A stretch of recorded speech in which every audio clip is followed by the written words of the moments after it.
Do you feel the vibes?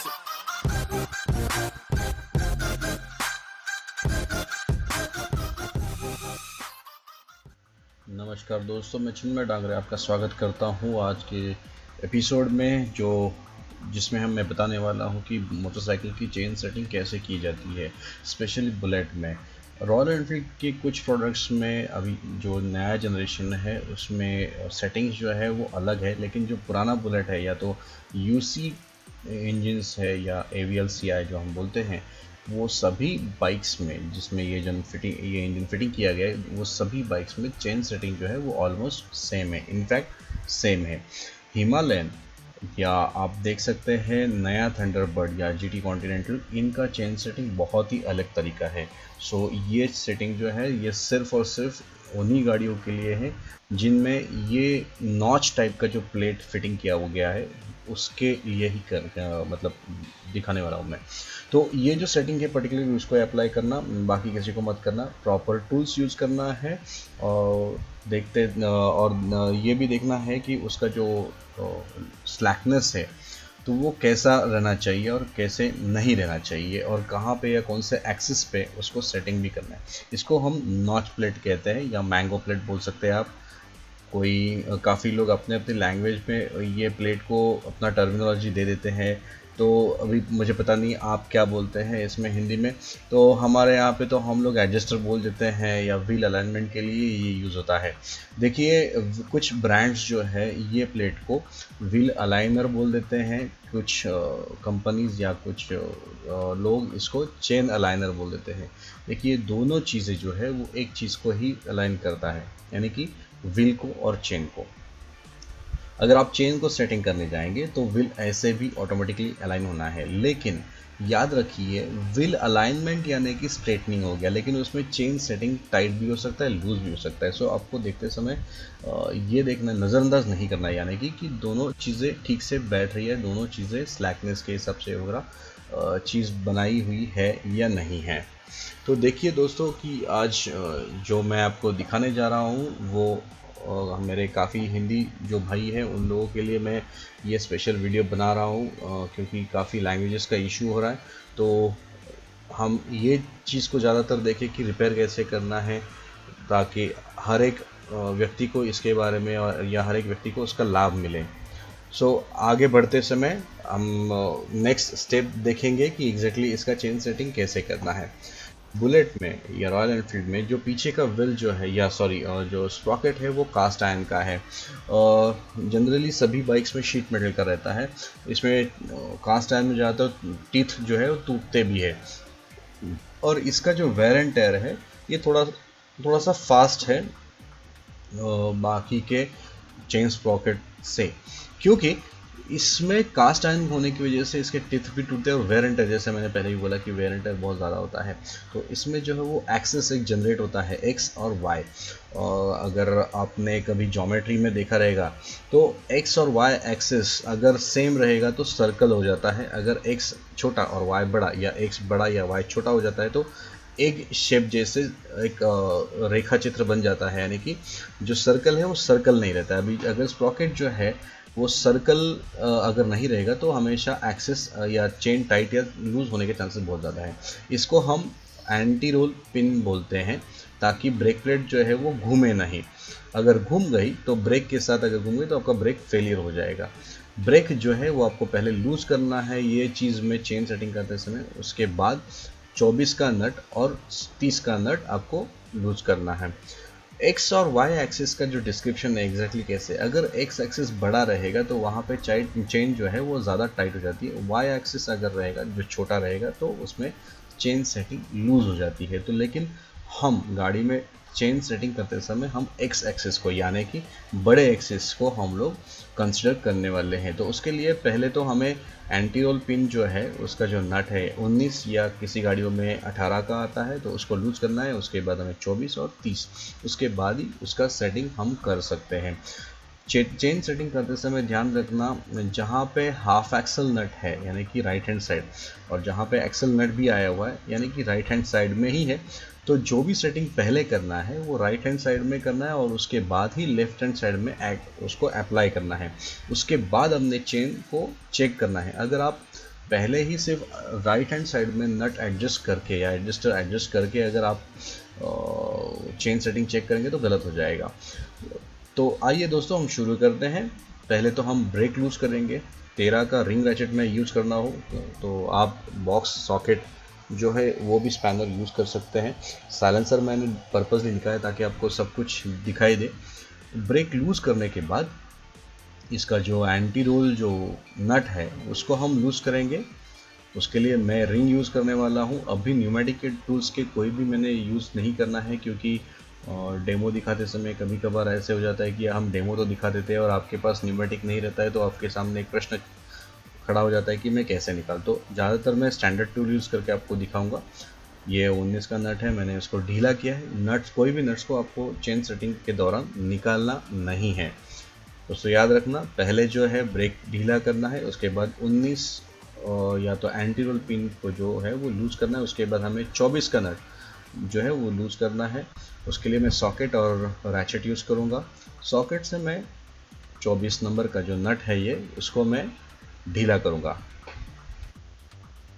और axle को दूसरे साइड से एक होल दिया गया है जिसमें आप रॉड डाल के उसको पकड़ के रख सकते हैं, क्योंकि एक्सल जो है वो घूमने का चांसेस रहता है टाइट या लूज करते समय।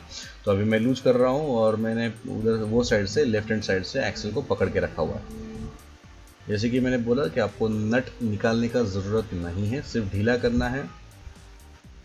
ढीला करने के बाद उसको एक्सल को थोड़ा सा पुश करना ताकि उसको पकड़ के ना रखे। अब हम 30 नंबर का जो नट है उसको ढीला करेंगे।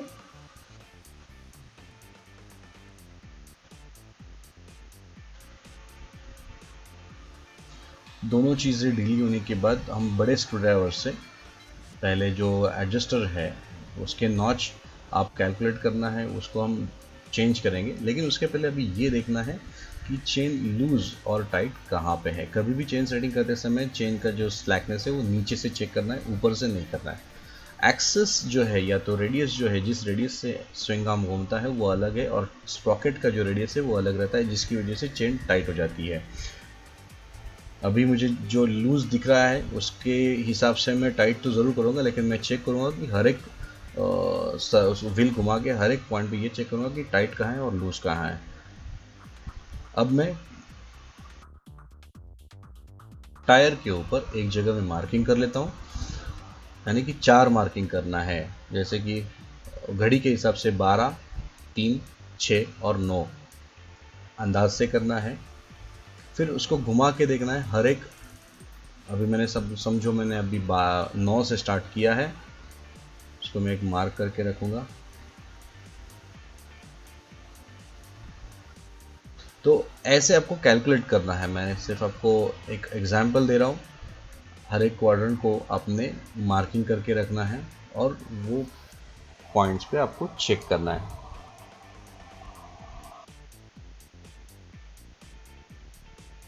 लेकिन याद रखना, हर एक पॉइंट पे आपने चेक किया तो ज़्यादा अच्छा रहेगा, क्योंकि लूज पॉइंट और टाइट पॉइंट कहीं पे भी आ सकता है। अभी मैंने एक पॉइंट पकड़ के रखा है।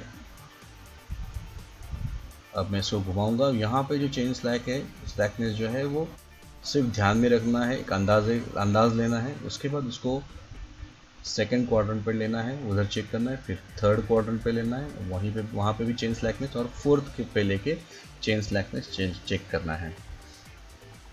यानी कि आपको एक्स और वाई एक्सिस का थोड़ा फार अंदाज़ा आ जाता है। अंदाज़ आने के बाद आपको ये डिसाइड करना है कि चेन आपने स्लैकनेस जो है वो टाइट कहाँ करना है।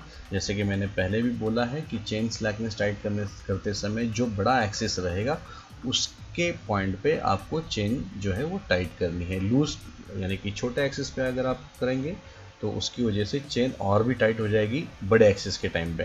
इसके लिए आपने चेक करना है कि कौन सा पॉइंट, अभी हम वापस चेक करेंगे कि कौन सा पॉइंट जो है वो स्लैकनेस या लूज है या टाइट है।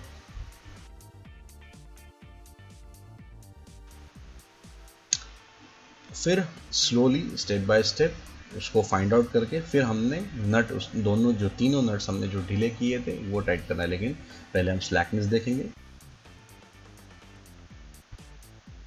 यहाँ पे मैं मार्क करके रखता हूँ क्योंकि मुझे ऐसे फील हो रहा है कि वहाँ पे टाइट है।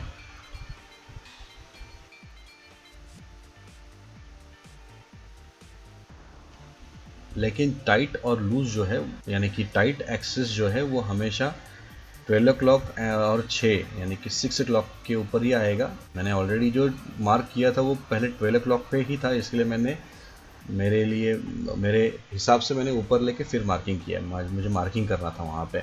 ध्यान रखना 12 o'clock और 6 o'clock पे जब आपका पॉइंट यानी कि एक्स एक्सिस आएगा, जो बड़ा एक्सिस रहेगा उधर ही आपने चेन सेटिंग करना है। चेन सेटिंग करते समय आपको वाई एक्सिस पे करना नहीं है, उसकी वजह से आपका चेन जो है वो ओवर टाइट हो सकता है और आवाज़ भी हो सकती है, कट कट कट, या चेन टूट भी सकती है। सो ये ध्यान में रखना है। उसकी वजह से स्प्रॉकेट बेरिंग के ऊपर भी लोड आ सकता है, स्प्रॉकेट के ऊपर भी लोड आता है और ओवरऑल आपका जो राइड है वो बहुत ख़राब हो जाता है, जिसकी वजह से आप आगे गाड़ी चला भी नहीं सकते। सो लूज़ करते समय और या टाइट करते समय ये सब चीज़ें ध्यान में रखना बहुत ज़रूरी है। अपर नॉर्थ या नॉर्थ साइड यानी कि ज़्यादातर अपर नॉर्थ हम लोग जब लेह लद्दाख जाते हैं तो वो टाइम पे चेन स्लैकनेस थोड़ा सा या तो चेन जो है वो थोड़ी सी ज़्यादा लूज़ रखना है, क्योंकि वहाँ पे बहुत ही गड्ढे हैं जिसमें से हम गाड़ियाँ निकालते हैं। वहाँ पे हम अगर टाइट रखेंगे तो चेन टूटने की संभावना बहुत ज़्यादा है। रही बात सिंगल सीट की, तो उसमें सिंगल सीट में चेन सेटिंग अलग रहता है, डबल सीट में चेन सेटिंग जो है वो अलग रहता है। तो कभी कभी ऐसा भी सिचुएशन हो जाता है कि चेन सेटिंग करते समय आपको राइडर को सीट के ऊपर बिठा के गाड़ी स्टैंड से निकाल के फिर चेन सेटिंग चेक करना भी ज़रूरी है। उसका वीडियो जो है मैं ज़रूर बना के आपको दिखाऊंगा एग्जैक्टली वो चेन सेटिंग कैसे करते हैं। तो अभी मैंने एक चीज़ पे मैंने मार्किंग किया है, यानी कि जो व्हील पे मैंने मार्किंग किया है वो वहाँ पे मुझे ऐसे लगता है कि वहाँ पे चेन टाइट था पहले।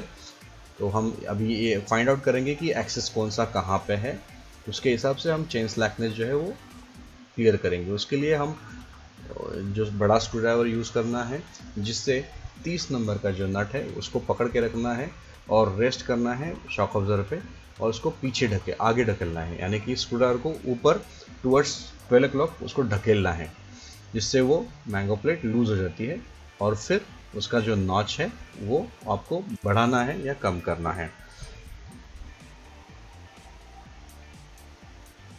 अब मैंने एक नॉच पीछे लिया है। अब ये नॉचेस को जो है वो इतना याद रखना है, आपको कैलकुलेट करना है, यानी कि काउंट करना है। आप नीचे से कर सकते हैं या तो ऊपर से, लेकिन जहाँ से आप शुरुआत करते हैं उसी हिसाब से आपको लेफ्ट हैंड साइड के भी प्लेट पे काउंट करना है। उसके पहले लेकिन ये चेक करना है कि एग्जैक्टली स्लैकनेस कितना है। अब इसमें थोड़ा कन्फ्यूजन है, तो मेरे पास वर्नियर था तो मैंने वर्नियर से यूज़ किया है। आप वर्नियर या स्केल भी यूज़ कर सकते हैं। हमें वर्टिकल स्लैकनेस चेक करना है, तो उसका मैंने मार्किंग टायर पे ले लूँगा, लेकिन जो डिग्रीज में आएगा, लेकिन वो एक अंदाज़ा है जिसकी जो मैं काउंट कर सकता हूँ। करीबन 1 से 1.5 इंच आपको चेन स्लैकनेस रखना है, 1 से 1.5 इंच टोटल ऊपर नीचे। जब भी चेन को ऊपर ढकेलेंगे, जब भी चेन को नीचे ढकेलेंगे, वो टाइम पे वर्नियर कैलिपर पे आप अगर चेक करेंगे तो 1 से 1.5 इंच आना चाहिए। उससे ज़्यादा हो गया तो चेन आपका बहुत ही ज़्यादा लूज़ हो जाएगा। अभी मैं क्या कर लूँगा कि ऊपर का जो पॉइंट है, चेन जहाँ पे जा रही है वहाँ पे मार्क कर लूँगा टायर पे, और नीचे का जो पॉइंट है उसको मैं कैलकुलेट यानी कि काउंट कर लूँगा और उधर भी मार्क कर लूँगा। और वो जो मार्किंग है मैं थोड़ा सा नीचे लेके जहाँ पे वर्नियर बैठ सकता है वहाँ पे लेके मैंने वर्नियर से कैलकुलेट करूँगा कि एग्जैक्टली वो कितना डिस्टेंस मुझे दिखाने वाला है। यहाँ पे मुझे ये पॉइंट पे मुझे करीबन दिख रहा है कि 1 से 2 इंच का कुछ स्लैकनेस दिख रहा है। तो ये काफ़ी बड़ा है, तो हमें करीबन 1.5 करना है, यानी कि आधा इंच को कम कर लेंगे। लेकिन ये सभी क्वाड्रेंट पे चेक करेंगे तभी जाके हमको परफेक्टली समझ में आएगा।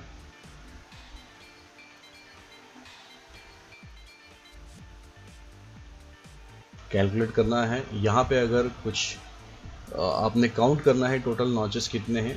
समझो यहाँ पे 11 आए हुए हैं, तो आपको लेफ्ट हैंड साइड में भी यानी कि दाई तरफ से भी प्लेट के ऊपर 11 नॉचेस ही आने ज़रूरी है, तभी जाके आपका चेन तो टाइट हो जाएगा लेकिन व्हील भी अलाइनमेंट हो जाएगा, नहीं तो व्हील ऑफसेट होने का चांसेस बहुत ज़्यादा रहता है और जिसकी वजह से आपका वेयर एंड टेयर यानी कि टायर का जो वेयर एंड टेयर है वो ज़्यादा होने का चांसेस बहुत ज़्यादा है। तो इसको हम कैलकुलेट करेंगे। यहाँ पे अभी मुझे 11 आया है, ये 11 नॉच पे मैं सेट करके एक्सल को अंदर ढकेल के फिर उधर से पहले मैं हाफ एक्सल का यानी कि 30 का जो नट है वो टाइट करवा लूँगा, उसके बाद ही मुझे 24 का नट टाइट करना है।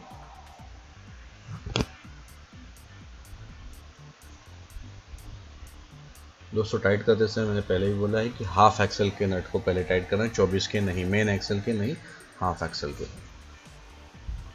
उसके बाद हम 24 का जो नट है यानी कि एक्सल नट जो है उसको हम टाइट करवाएंगे। टॉर्क जो है वो देना है यहाँ पे, ये डेमो है इसके लिए मैंने दिखाया नहीं है, लेकिन स्पेसिफिकेशन के हिसाब से टॉर्क चार्ट का जो टॉर्क स्पेसिफिकेशन रहेगा उसका जो चार्ट रहेगा उसको रिफ़र करना है आपने और वहाँ पे आपको टॉर्क देना ज़रूरी है क्योंकि ये एक्सल नट है। कोई भी चीज़ पे टॉर्क देना बहुत ज़रूरी है क्योंकि उसका स्पेसिफिकेशन दिया हुआ है और वो बहुत ज़रूरी है क्योंकि वाइब्रेशन की वजह से जो नट है वो या बोल्ट्स जो है वो गिरने के चांसेस बहुत ज़्यादा रहता है। सो अभी हम एंटी रोल पिन को टाइट करवा लेंगे। एंटी रोल पिन इसके लिए क्योंकि जब भी आप ब्रेक दबाते हैं तो ब्रेक लाइनर जो है वो स्प्रॉकेट को पकड़ लेता है और स्प्रॉकेट तो घूमता है, तो एंटी रोल पिन अगर नहीं रहेगा तो ब्रेक प्लेट भी घूम जाएगा, तो वो पकड़ने के लिए एंटी रोल पिन दिया रहता है। कुछ बाइक्स में एंटी रोल रॉड रहता है, हाँ ये बाइक में पिन दिया हुआ है। अभी आप देखेंगे सभी क्वाड्रेंट पे चेक करना है कि आपका जो स्लैकनेस है वो परफेक्ट आया है या नहीं आया है। उसके बाद साइलेंसर फिटिंग करके आपको रोड पे टेस्टिंग करना है डिलीवरी से पहले। ध्यान रखिए कि आपने सब नट बोल्ट्स जो हैं वो टाइट किए हुए हैं जब आप गाड़ी रोड पे लेके जाएंगे तब। कुछ भी ढीला सामान रहेगा तो आपका एक्सीडेंट होने का या कुछ डैमेज होने का चांसेस बहुत ज़्यादा है, तो वो होना नहीं चाहिए। इसके लिए आपने उसको अच्छे से टाइट करके ही फिर ही टेस्टिंग करना है और फिर डिलीवरी करना है। अभी हमें ब्रेक टाइट करके लेना है। ब्रेक टाइट करते समय ये समझ के लेना है कि कितना टाइट करना चाहिए और कितना लूज। ज़्यादा लूज रखेंगे तो आपको पता है कि ब्रेक लगेगा नहीं, लेकिन ज़्यादा टाइट करेंगे या प्रीलोडिंग नहीं देंगे या प्ले नहीं देंगे पर्टिकुलरली जो ब्रेक पेडल में लगता है तो आपका ब्रेक लगेगा नहीं।